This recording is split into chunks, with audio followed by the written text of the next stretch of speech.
Shangilie Bwana, mkaribishe jirani yako, mwambie karibu ibadani leo, karibu ibadani leo, karibu ibadani leo. Mwambie siku nzuri sana leo. Mwambie siku nzuri. Bwana Yesu asifiwe sana. Karibu ibadani leo. Bwana Yesu apewe sifa. Neno letu leo linatoka kwenye Kumbukumbu la Torati 7 mstari wa 6 mpaka ule wa 8. Kumbukumbu la Torati sura ile ya 7 mstari wa 6 mpaka ule wa 8. Tasoma kwa jina la Yesu.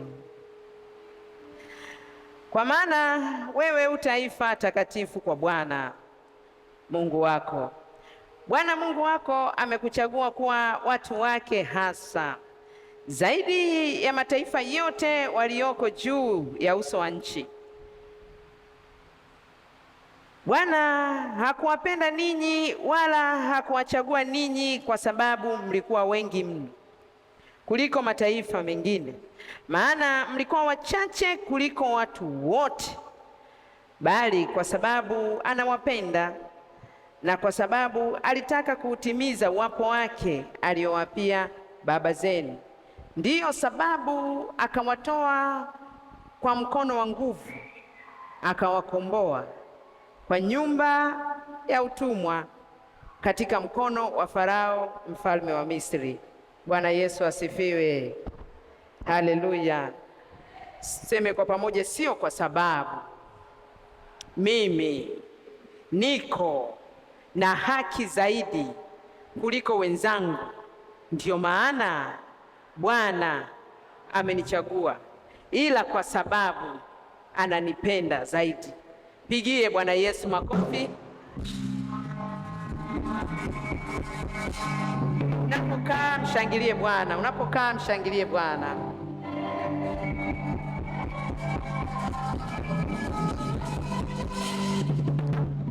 Haleluya. Bwana Yesu asifiwe sana. Wiki iliyopita tulisoma kwa habari ya kuitwa. Bwana Yesu asifiwe sana. Calling. Haleluya.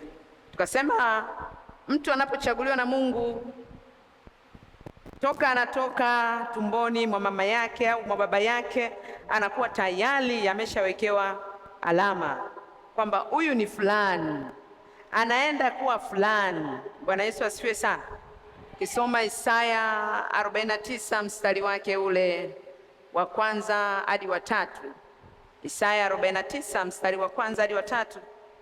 Unakutana na Isaya anaambiwa na Bwana kwamba nimekuchagua toka ukiwa tumboni, toka ukiwa tumboni, na nikakufanya uwe na kinywa kikali kama upanga. Bwana Yesu asifiwe sana. Lakini ukisoma Yeremia 1 mstari wake ule wa 5, Yeremia 1 mstari wa 5, Bwana anamwambia Yeremia, toka tumboni mwa mama yako nilishakuchagua, nilishakuweka kuwa nabii wa mataifa. Bwana Yesu asifiwe sana. Haleluya. Kwa hiyo kuchaguliwa kwako wewe au kuitwa kwako wewe kwenye eneo lako si mpango wako. Bwana alishasema toka, unatoka. Anasema huyu anatoka kwenye tumbo la mama fulani, anaenda kuwa fulani. Huyu anatoka kwenye jamii fulani, ataenda kuwa fulani. Bwana Yesu asifiwe sana. Haleluya. Lakini pia tulisoma kwa habari ya mtu anapozaliwa. Bwana Yesu asifiwe sana. Kasema mtu yeyote anapozaliwa, tarehe yake ya kuzaliwa wote wanaiona. Watu wa kwenye ulimwengu wa roho wanajua nani anazaliwa leo. Nani anazaliwa leo na kwa nini anazaliwa leo. Bwana Yesu asifiwe sana. Haleluya.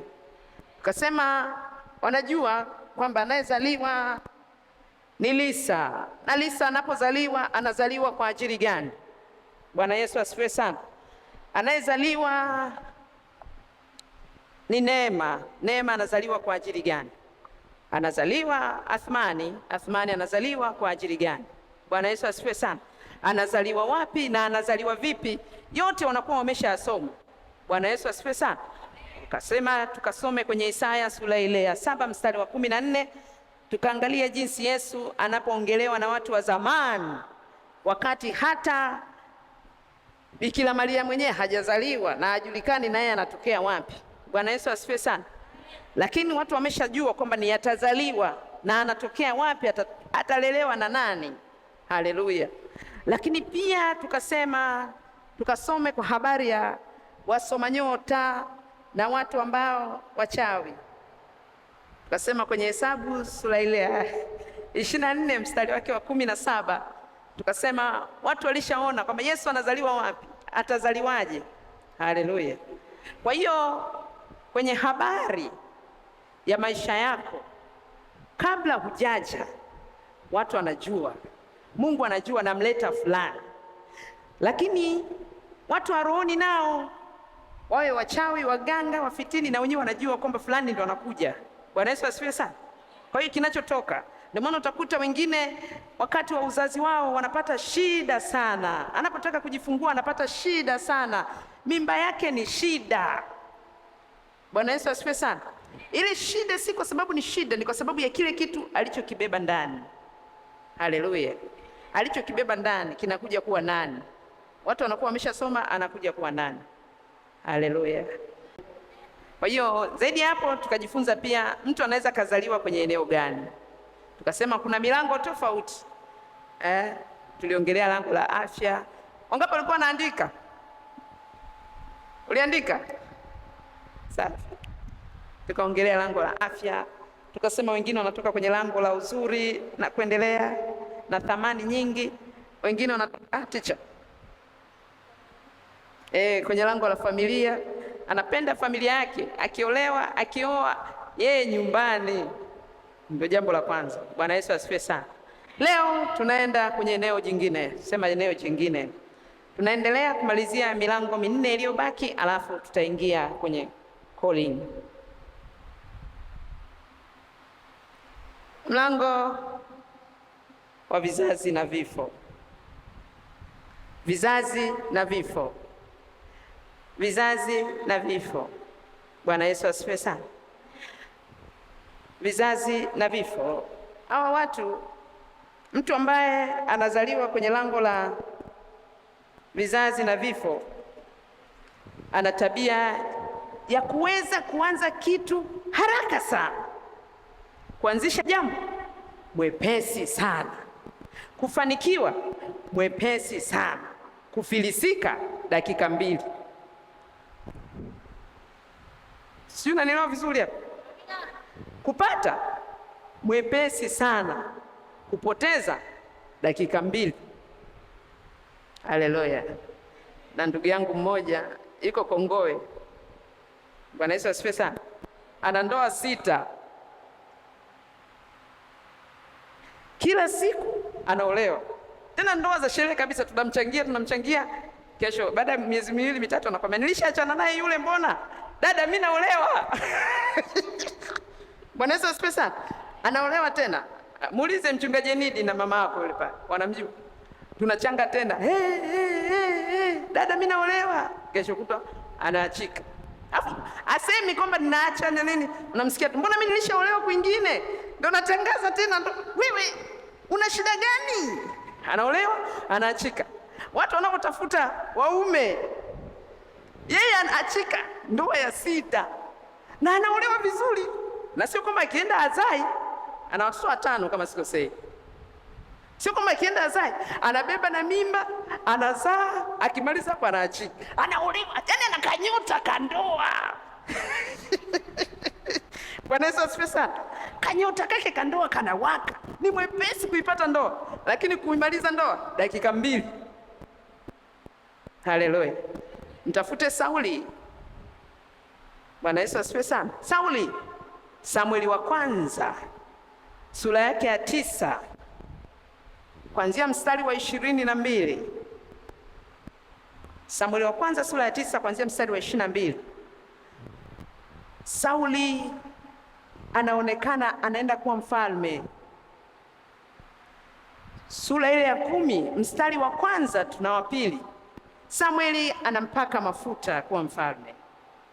Bwana Yesu asifiwe sana. Ufalme wake, katika wafalme ambao hawakushangilia ufalme wao vizuri, Sauli. Mwepesi kupata, katika kundi kubwa alionekana Sauli. Bwana Yesu asifiwe. Lakini ndo wa kwanza, mfalme wa kwanza kukaa kipindi kichache. Samueli wa kwanza sura ya 16 mstari wake ule wa kwanza, Bwana anamwambia Samueli, usiendelee kumlilia Sauli, nimemkataa.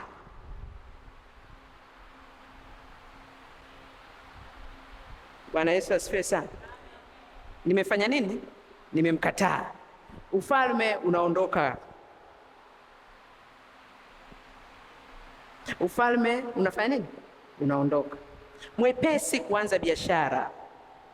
Huyu mtu wewe muangalie tu, kila siku anaanza biashara, alafu haikui. Inaanza siku hiyo, anaenda kujaza duka, baada ya mwezi mmoja duka jeupe.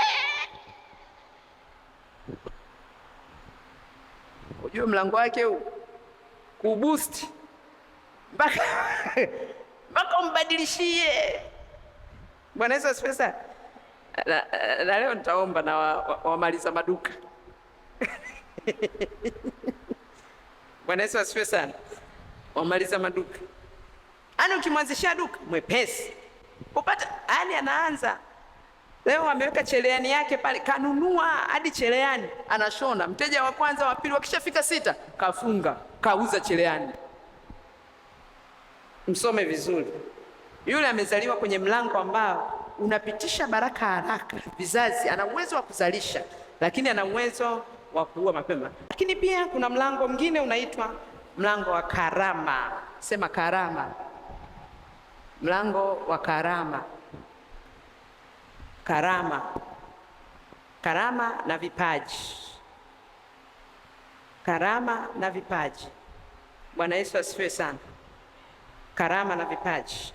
Zaburi 45 mstari wa 12. Zaburi 45 mstari wake ule wa 12. Zaburi 45 mstari wa 12. Bwana Yesu asifiwe sana. Unakutana na binti moja ambaye anaonyesha karama yake. Habari yake. Anaonyesha karama yake. Bwana Yesu asifiwe sana. Anaitwa binti Tiro. Hawa watu wana karama zao. Yaani akifika sehemu akifanya kitu, hata uwe wapi utamtafuta, utatamani kumsikia. Bwana Yesu asifiwe sana. Haleluya. Watakuja wachezaji wazuri, lakini yeye unasema huyu jamaa anacheza. Bwana Yesu asifiwe sana. Watakuja waimbaji wataimba, huyu jamaa anaimba. Watakuja watu fulani akifanya kitu, yani ndio karama kake. Kuna watu siku hizi wanatengeneza ndege, yani ana kipaji tu. Anaweza akaja hapa dakika 2 akadesign mchoro, yani kanisa kalichora kama lilivyo, yani kama lilivyo, kama tulivyokula keki. Bwana Yesu asifiwe sana. Yani wana karama kao, kanisa analitoa kama lilivyo, ameuchora vizuri. Haleluya. Yule mtu amezaliwa kwenye kale kamlango na kumziba wezi. Bwana Yesu asifiwe sana. Kuna siku nyingine ilikuwa siku ya Pentekoste. Tulikuwa mnaandaa Pentekoste. Usiku mkawa mnafanyia mazoezi nyimbo zenu, mkawa mnataka kuzipiga live. Bwana Yesu asifiwe sana. Mkawa mnataka kuzipiga live. Sasa wakati mnapiga, mkanipigia unaona. Mwenyekiti anaweza asikumbuke, mimi nakumbuka. Bwana Yesu asifiwe sana. Nilikuwa muda huo ilikuwa kwenye saa 6 saa 7, nimeshapanda kitandani, kwaya wanaendelea na kuimba kwao, wakapiga mwimbo wangu mmoja unaitwa Ona. Wakawa wanaipiga live. Yaani ilivyokuwa inapigwa ni sawa sawa na ilivyopigwa kwenye vyombo. Yaani ukiitupa hapa, ukiitupa huko, unaisikia. Yaani ile kinanda kinapopigwa na kale kalithi mkanapo. Nikatoka kitandani, nilikuja kukaa hapa mpaka unaona ilipoisha, nikarudi tena. Bwana Yesu asifiwe sana. nilikuwa huku nikakurupuka, nikasema hii kitu naisikia imewekwa au inapigwa live.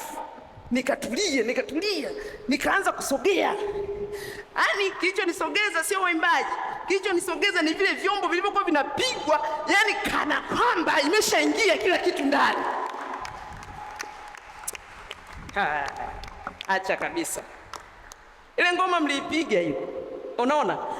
Nilitoka nikasimama hapo, yani nilisimama nikasema mrudie basi, hawataki. Wakaendelea kupiga nyingine. Nimetulia nikasikia sasa, kuna watu wana karama. Sasa nilipomaliza hapo nikawauliza, nimuiza Luda ambia ile ngoma mmeipigaje? Wakasema tulimsikilizisha mpige kinanda sikioni.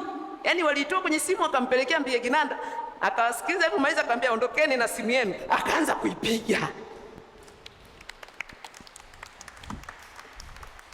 Bwana Yesu asifiwe sana.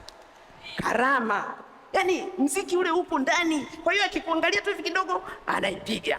Anakupigia kitu kama kilivyo. Kaisikilize. Hata saizi nikiimba mwimbo gani ule? Nina sababu ya, linapopigwa utazani ndio linapigwa kwenye au niimbe muone. Kuna watu wana vikarama vyao. Yaani ukimweka hapa anaweza sifiti kabisa, lakini ukimchukua ukimweka sehemu fulani anafiti kuliko kawaida. Bwana Yesu asifiwe sana. Ukisema awe labda tutolee mfano, yeye ni dereva, mwingine ni dereva na ni fundi. Hata gari yako iwe mbaya vipi, ni chombo ya fundi. Ukimpa hata liwe bovu linafika.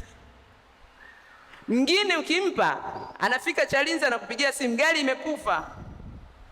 Bwana Yesu asifiwe sana.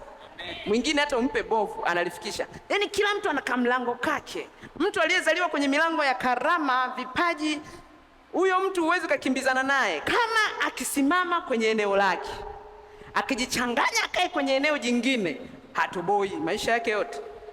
Kwa sababu kuna kamlango fulani ndio kanaposababisha tumuone. Bwana Yesu asifiwe sana. Lakini pia wapo watu waliozaliwa kwenye lango la mabadiliko. Sema mabadiliko. Kuna wengine wamezaliwa eneo la mabadiliko. Huyu jamaa ukasome Mwanzo 39 mstari wa kwanza mpaka wa 4. Mwanzo 39 mstari wa kwanza mpaka wa 4. Na Mwanzo 30 mstari wa kwanza mpaka wa 4. Mwenyekiti, nimekuona umeishia katikati. Mstari wa kwanza mpaka wa 4 na kusubiri umalize kuandika. Mwanzo 39 mstari wa kwanza mpaka wa 4. Mwanzo 30 mstari wa 26 mpaka 28. Mwanzo 30 mstari wa 26 mpaka 28. Bwana Yesu asifiwe sana. Ukisoma kwenye Mwanzo 39 mstari wa kwanza mpaka ule wa 4 unakutana na Yusufu. Bwana Yesu asifiwe sana. Yusufu anaingia kwa Potifa. Anakuta mambo ni ya kawaida sana. Lakini alipoingia yeye, Potifa mwenyewe anasema nyumba yake ikaanza kustawi. Mambo yakaanza kubadilika. Bwana Yesu asifiwe sana. Potifa akasema hii ni kwa sababu ya Yusufu. Lakini ukisoma hiyo Mwanzo 30 niliyokuambia mstari wa 26 mpaka 28 unakutana na Yakobo. Yakobo anaingia kwa Labani. Bwana Yesu asifiwe sana. Alipofika kwa Labani, mifugo ikaanza kushamiri, mambo yakawa makubwa. Yakobo akamwambia Labani, mimi nataka kuondoka, nipe kilicho changu niende. Labani akamwambia Yakobo, utajiri wangu, mali zangu, hivi vyote nilivyo navyo, mimi ninajua nimepata kwa sababu yako wewe. Sasa sema ni mshahara kiasi gani unataka, na chochote utakachosema nitakupa. Bwana Yesu asifiwe sana. Wapo matajiri wa namna hiyo. Anajua kabisa kwamba fulani toka ameingia hapa naanza kuona mwanga. Bwana Yesu asifiwe sana. Naanza kuona mwanga. Kwenye ofisi yangu naanza kuona mwanga. Siku akisema mimi naondoka, nimechoka, anamwambia sema basi nikupe nini ubaki. Kuna wengine wakiingia kwenye ndoa, Bwana Yesu asifiwe sana, siku anaingia, wiki hiyo anaingia, mambo ndio yanaharibika kabisa. Tasema pengine mwanzo mgumu maeneo ya mashamba ya watu, mwanzo mgumu, kumbe sio mwanzo mgumu. Bwana Yesu asifiwe sana. Ndio tayari kashaingia na hali yake hiyo, vitu vyote vinaharibika. Hujawahi kuajiri binti wa kazi, akiingia anavunja vyombo kama nini, anaharibu vitu kama nini, hata akimwagilia maboga yanakufa. Mpe kazi ya kumwagilia tu maua, baadaye ya maua kushamili yanasinyaa, hayana nuru. Bwana Yesu asifiwe sana. Nilikuwa na wateja 1000, naanza kuwa na wateja 2 wa biashara, 5, 10, wanapungua mpaka wanaisha. Mlango wa yule mtu unaweza ukawa ni wa mabadiliko ya kufanikisha au mabadiliko ya kuharibu. Kwa hiyo analeta mabadiliko sawa, lakini mabadiliko gani? Kuna wengine wanazaliwa kwenye mabadiliko ya kuwezesha, kitu kinabadilika kinaenda, lakini wengine wanaua kile kitu ambacho wanacho. Bwana Yesu asifiwe sana. Haleluya. Pigie Bwana Yesu makofi mengi. Pigie Bwana Yesu makofi. Haleluya. Sema mimi siku zote mlango wangu wa mabadiliko uwe wa mafanikio. Haleluya. Lakini mlango wa mwisho ni heshima na uongozi. Heshima na uongozi. Heshima na uongozi. Heshima na uongozi. Ukasome Mwanzo 41. Mwanzo 41.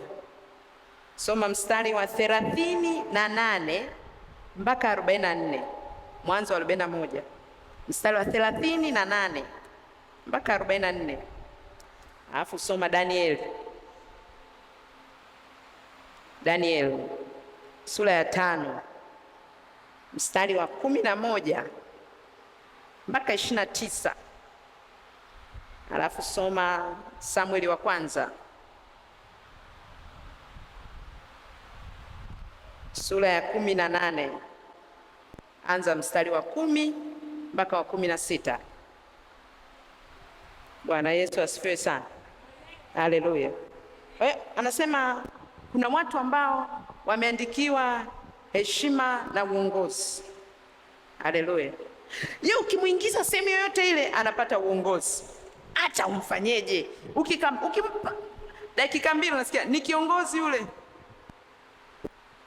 Haleluya. Akipenya kisehemu tayari anakanyota ka uongozi. Yaani hata kwa kikundi ka watu 3 watasema wewe hapo ndo wewe kiongozi. Bwana Yesu asifiwe sana.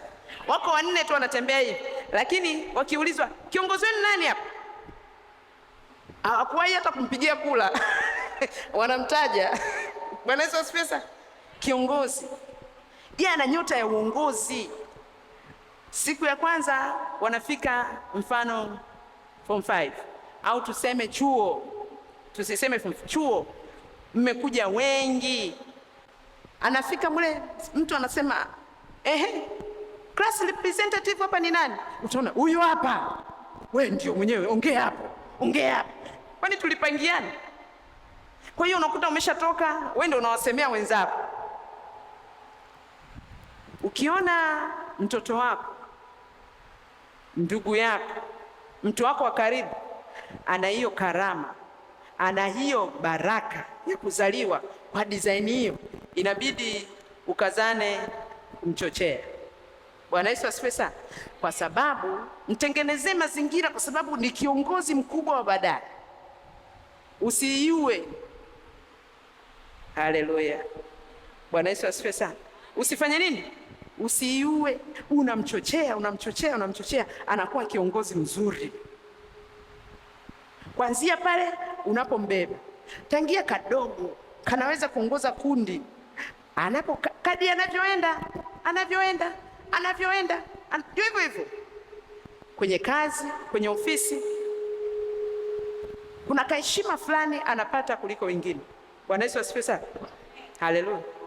Kuna siku moja, kuna mtu mmoja aliniuliza, ananiambia, mbona nilikuwa namtambulisha mwenyekiti wangu. Mwenyekiti, simama basi. Nilikuwa namtambulisha mwenyekiti wangu kwa mtu mmoja. Ambia mwenyekiti wangu huyo hapo. Sasa mwenyekiti kaendelea, kachomoka kidogo, kaondoka hivyo. Sasa ni mwenyekiti, unamaanisha nini? Nikamwambia mwenyekiti kanisani kwangu. Mbona mdogo sana? Kama kwani mimi mzee? Bwana Yesu asifiwe sana. Ambia kwani mimi mzee? Ananiambia mwenyekiti wangu mimi mdogo sana. Kwani mimi mzee?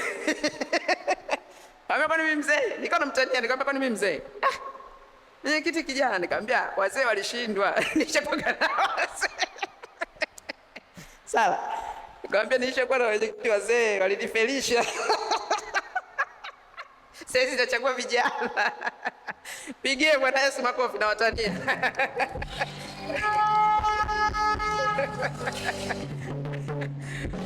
Haleluya. Haleluya. Kwa hiyo yani anakakalama kake tu. Ukifika unasema Emi. Bwana Yesu asifiwe sana. Yaani hata ukipiga jungu ndio yule, nenda.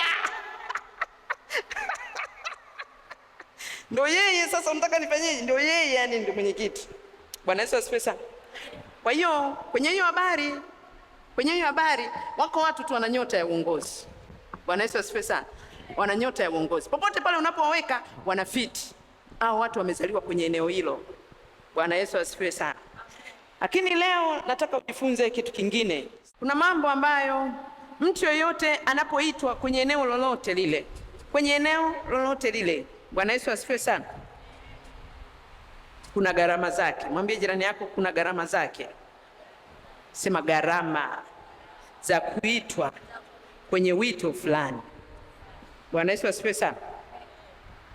Gharama ya kwanza, kuna watu lazima utengane nao. Kwanza kabisa kutengwa na watu. Bwana Yesu asifiwe sana. Haleluya. Lazima ufanye nini? Utengwe na watu. Iwe unaowapenda, iwe ni familia, iwe ni nchi, iwe ni ndugu. Danieli sura ya kwanza. Danieli, kasome Danieli sura ya kwanza mstari wa 3 hadi wa 4. Danieli sura ya kwanza mstari wa 3 hadi wa 4, unakuta wakina Daniel wana wa Yuda wametekwa mateka. Walivyotekwa mateka, wakaingia kwenye ufalme wa Babyloni kwa Nebukadreza. Kitu cha kwanza, Nebukadreza anawahitaji apate ujuzi kutoka kwenye kabila la Yuda. Kitu cha kwanza akasema watafute watu wanaotoka kwenye lile kabila, lakini ndani yake nitolee watu 3 wa kutoka kwenye kabila la Yuda. Bwana Yesu asifiwe sana. Kwa hiyo wanapoenda kuwatenga watu, wanakutoa kwenye eneo moja, wanakupeleka kwenye eneo jingine. Unaweza ukawa na kundi la marafiki wengi, lakini kwa sababu Bwana anakutaka kwenye eneo fulani, anakutoa pale, anakupeleka kwenye eneo jingine. Bwana Yesu asifiwe sana. Ukasome Mwanzo 12 mstari wa 1 mpaka wa 3. Mwanzo 12 mstari wa 1 mpaka wa 3. Ibrahimu anatengwa na familia yake na ukoo wake. Bwana anamwambia toka wewe katika ndugu zako, wewe hapo kwa ndugu zako, ondoka, nenda eneo jingine nitakalo kuonyesha. Bwana Yesu asifiwe sana. Anatengwa, anaacha baba yake pale, anamwacha mama yake, anaacha ndugu zake, anaondoka moja kwa moja, anaenda sehemu nyingine. Ibrahimu. Bwana Yesu asifiwe sana. Lakini kwa sababu alikuwa mbishi, alikuwa anapenda sana ndugu zake. Ukisoma Mwanzo 13 kuanzia mstari ule wa 5. Mwanzo 13 kuanzia mstari ule wa 5 mpaka wa 15. Unamkuta kumbe katika kuondoka kwake alimbeba Lutu. Ameambiwa toka wewe, yeye katoka na mwingine. Bwana Yesu asifiwe sana. Ameambiwa toka wewe, yeye katoka na Lutu, wakawa wawili. Bwana Yesu asifiwe sana. Kwa hiyo yeye toka wewe hajaiona, katoka na Lutu. Alipofika Mwanzo 13, Bwana anamtenganisha na Lutu kwa lazima. Anawagombanisha wachungaji wao wa kondoo. Walipogombana, Ibrahimu akasema tutiendelee kugombana, cha kufanya tutengane, mimi na wewe.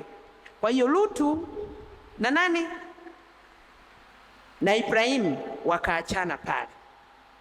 Sasa ukitaka kujua kwamba Bwana ana mambo gani, Biblia inasema baada ya kutengana na Lutu, nini?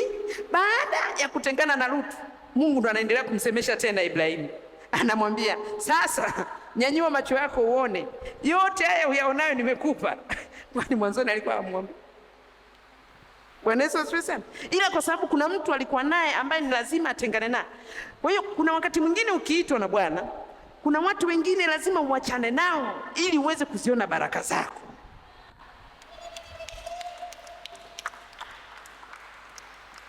Kuna watu wengine sio wa kuangangania. Mwambie jirani yako kuna watu wengine sio wa kuangangania.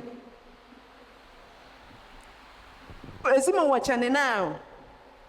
Mwanzoni anakuwa maumivu, mwambie mwanzoni anakuwa maumivu. Lakini faida yake ni kubwa. Hata Ibrahim alisikitika sana kuachana na nani? Kuachana na nani? Na Lutu. Akasema ili tusiendelee kugombana, nenda. Bwana Yesu asifiwe sana. Lakini kumbe ndani yake kulikuwa kuna maumivu makubwa. Faida yake ni kwamba baada ya kuachana na Lutu, Bwana akaanza kusema naye. Bwana akaanza kusema naye, hichi na hichi nimekupa. Kumbe na watu wengine ukiwabeba kwenye wito wako wanakuzima. Bwana Yesu asifiwe sana. Kwenye baraka yako wanakuzima. Kwenye biashara yako wanakuzima. Kwenye ofisi wale unaowapenda sana ndio wanaokushindilia zaidi. Una mpango wa kuingia kwenye ndoa, yule ambaye unamshirikisha, mwenzangu nimetongozwa na fulani nimetongozwa na fulani, ndio huyo anaenda kugeuka anamwambia we, yani ulikosea kutongoza yule njoo niambie. Bwana Yesu asifiwe sana. Ambie pale ulikosea. Kwa hiyo wale ambao unawategemea watakubariki ndio hao ambao wanafanya nini? Wanaharibu. Kwa hiyo mtu yote anayeitwa na Bwana, kuna watu huwa wanapunguzwa. Kuna watu huwa wanapunguzwa. Bwana Yesu asifiwe sana. Alikuwa na marafiki wengi, unaona marafiki wanapungua. Marafiki wanapungua. Ni mfanyabiashara mkubwa, wanasema wafanyabiashara wakubwa wachoyo. Sio wachoyo, ila Bwana anawapunguzaga wengine kwa sababu anajua wengine. Haleluya. Anajua wengine, asante. Anajua wengine kazi yao. Bwana Yesu asifiwe sana. Ni kumfanya huyu mfanyabiashara ambaye ninajua yuko juu ashushwe chini. Haleluya. Leo unajua mimi hatujala kabisa nyumbani leo, anatoa kesho. Alafu nilikuwa nakupigia simu nikwambia nataka kusafiri kwenda nyumbani kule, sasa mambo sijui. Si unajua tena rafiki yangu anatoa. Alafu unajua mke wangu jana wenzake wamevaa vitenge, yeye kavaa nguo ya kawaida kabisa, anatoa. Alafu kwa hiyo Mungu anawapunguza. Naweza kusema mbona marafiki zangu wamepungua, wameondoka? Hapana, Mungu anawapunguza kwa sababu anajua wewe amekuita kuwa mfanyabiashara mkubwa. Anajua wewe amekuita kuwa mfanyakazi mkubwa. Anajua. Kwa hiyo kuna watu anawaondoa automatically. Wale ambao anajua hawawezi kukupa faida. Bwana Yesu asifiwe sana.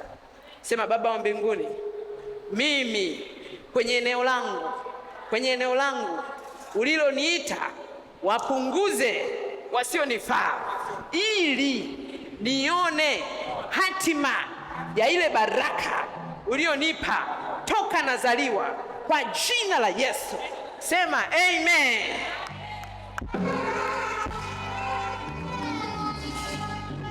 Haleluya. Lakini kitu kingine, asanteni, kitu kingine unatakiwa utengwe na miungu. Sema nitengwe na miungu. Bwana Yesu asifiwe sana. miungu. Unajua miungu? Kwamba Mungu akiwa amekuplania kitu usijichanganye changanye. Haleluya. Kutoka, imeandikwa Kutoka 23 mstari wake ule wa 32 na 33. Kutoka 23 mstari wa 32 na 33. Haleluya. Kwa hiyo anasema tengwa na hivi vitu, achana na miungu mingine. Ukasoma Isaya 1 mstari wa 5, wa 6 na wa 7. Isaya 1 mstari wa 5 hadi wa 7. Bwana anasema kuna watu wamejaa kawaida za nchi, wapiga ramli wapo. Bwana Yesu asifiwe sana. Haleluya. Yaani unatakiwa ujitenge na wale watu. Ngoja mtu anakuja kukwambia unajua katika kupita kwangu nilikuwa naangalia. Of course nimeingia kwa waganga kuangalia. Sasa nataka na wewe niangalie. Yaani anakichanganya cha mganga, ameshakipata kule, anakileta na cha kwangu, sasa mfananishane. Bwana Yesu asifiwe sana. Yaani anakifananisha alichokipata kwa mganga, anakifananisha na sasa njoo tukivifananishana. Naambia usivifananishe. Wewe rudi tena kwa mganga. Alikwambia ukweli, rudi. Bwana Yesu asifiwe sana. Ili usichanganye. Bwana anasema usinichanganyie na mambo ya kawaida ya nchi, mambo ya wapiga ramli. Unapochaguliwa na Bwana, ukiona kimeshindikana kwa Bwana, rudi tena kwa Bwana. Bwana Yesu asifiwe sana. Rudi wapi? Kwa Bwana. Usichanganye. Mwambie jirani yako, mhubirie, mwambie ukiona kimeshindikana kwa Bwana. Wewe jirani yako yuko wapi? Huyo. Ukiona kimeshindikana kwa Bwana, rudi kwa Bwana. Usichanganye na wengine wapiga ramli, usichanganye. Bwana Yesu asifiwe sana. Haleluya. Na ya mwisho, sema ya mwisho, kubali kufundishwa. Ukisoma Danieli 1 mstari wa 5 na wa 6, alafu ukasome wa 18 hadi 21. Danieli 1 mstari wa 5 na wa 6, alafu ukasome 18 hadi 21. Anasema wakina Danieli walifundishwa kwa miaka mitatu. Bwana Yesu asifiwe sana. Miaka mingapi? 3. Wanafundishwa tu.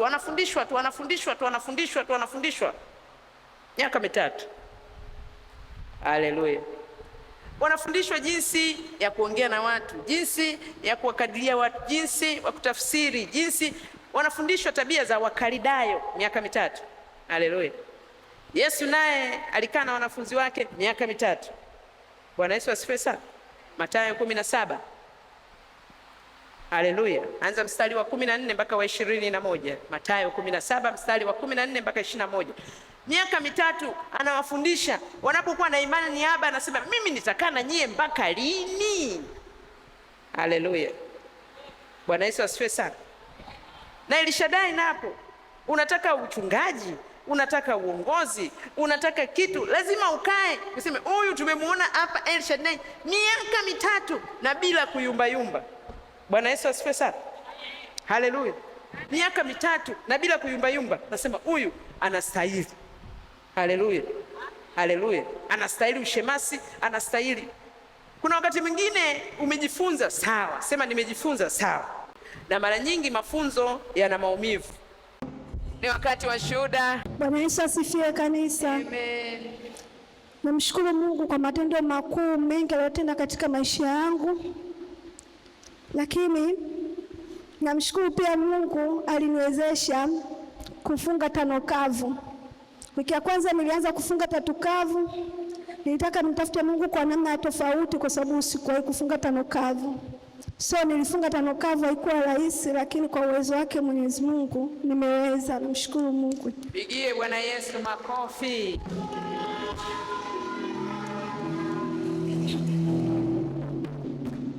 Lakini pia kubwa lingine, napenda kumshukuru Mungu kwa ajili ya uzima wangu na afya njema anayonibariki kila siku katika maisha yangu.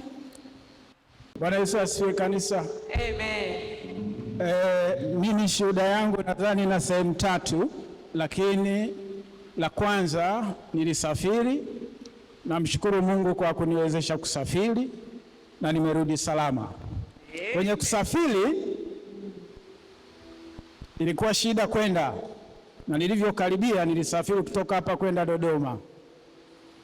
Nilivyokaribia gari tulivyovuka Chamwino ikaacha barabara, lakini nilivyoyumba nilikuwa nimeshika kwenye siti, watu wakapiga kelele, nikawa nimetulia nasema Yesu tuokoe. Basi baadaye gari karudi, tukawa salama. Nilikuwa naenda kwenye ofisi, naenda kufuatilia jambo fulani, na siku hiyo nilikuwa na tiketi ya kurudi, kwa hiyo ilikuwa lazima niondoke na SGR. Ofisi naijua na jamaa zangu wanaijua, lakini nilivyofika kule nikaambiwa labda wamehama. Nikaanza kutafuta mpaka ikafika saa 3 karibia saa 5 inaelekea, wakati natakiwa nifike ofisini alafu nigeuze. Nilivyoona mambo mazito, nikampigia nabii, nikamwambia nimefika hapa ofisi, ndugu zangu hata walioko kwenye wizara. Nikauza, mwingine ananiambia nenda ofisi ziko karibu na kwa makamu wa rais, mwingine anasema nenda kule mji wa Magufuli. Kumbe wakati napiga nilikuwa pale pale Chamwino. Mimi nasema sipo pale, nikidhani kwamba nilipokuja jengo sio lile.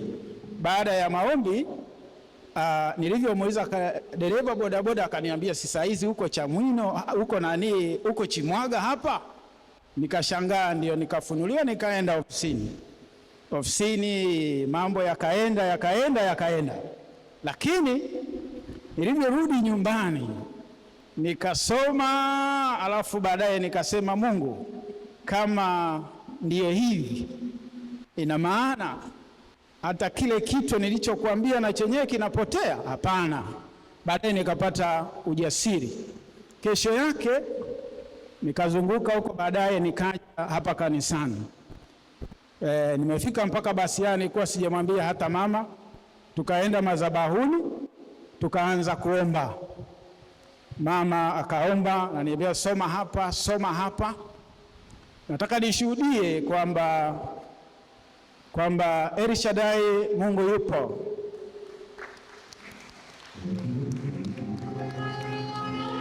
Mama anajua nikiwa nasoma Biblia Mungu alinionyesha ishara, sitaisema, nilimwambia mama. Kwa hiyo ujumbe ni nini? Kwa wale ambao tuko El Shaddai, mimi sina muda mrefu sana, lakini nilivyofika hapa El Shaddai nilikuwa committed, na mpaka saa hizi niko committed, na maanisha. Sasa kupitia shuhuda yangu, wale ambao wana El Shaddai hasa wapya, ninawaomba unapofika hapa, amini kwamba hapa Mungu yupo. Mmeniona hapa nimecheza huu wimbo kwa sababu nikiwa nyumbani kwenye kuwaza nikauimba huu wimbo, alafu nikataka nipige simu niuombe kama special, lakini nikaacha, nikasema haina shida, Mungu atajua. Nimeshangaa sana wimbo umepigwa, ndio maana mmeniona nimeinuka. Kwa hiyo ukiwa El Shaddai, Mungu anakuwa anaongea na wewe. Ukiwa El Shaddai, Mungu ataongea na wewe, Mungu atawaambia kile unachotaka. Namshukuru Mungu sana na nafurahi kuendelea kuwa El Shaddai. Bwana Yesu asifiwe. Amen. Naomba ukaribie kwa ajili ya baraka za mwisho. Bwana Yesu asifiwe. Amen. Kuja tuzipokee baraka kwa siku ya leo ambazo Mungu ametuandalia. Baba mbinguni, na kuinulia watumishi wako hao, wamefika mbele zako, wanajua wewe ndio ni Mungu unayewalinda na kuwatunza. Baba, uwabariki na kuwalinda watumishi wako hawa, uwafadhili, uangazie nuru za uso wako. Popote wanapotembea uwatangulie, kama ulivyosema kwenye neno lako Kutoka 23 mstari ule wa 20. Nenda mbele zao kuwalinda na kuwatunza, wape haja za mioyo yao, uwatenge na kila roho za uharibifu, kama ulivyoahidi kwenye neno lako Zaburi 101 mstari wa 8, na neno lako alisemi uongo. Ndio maana wameamini na kuwa na imani kukufuata siku ya leo ya saba, baada ya kufanya shughuli zao siku 6. Damu yako iwafunike, walinde na kuwatunza, uwafadhili, waangazia nuru za uso wako. Nimeomba na kushukuru, na wote tuseme amina. Amen. Asanteni sana.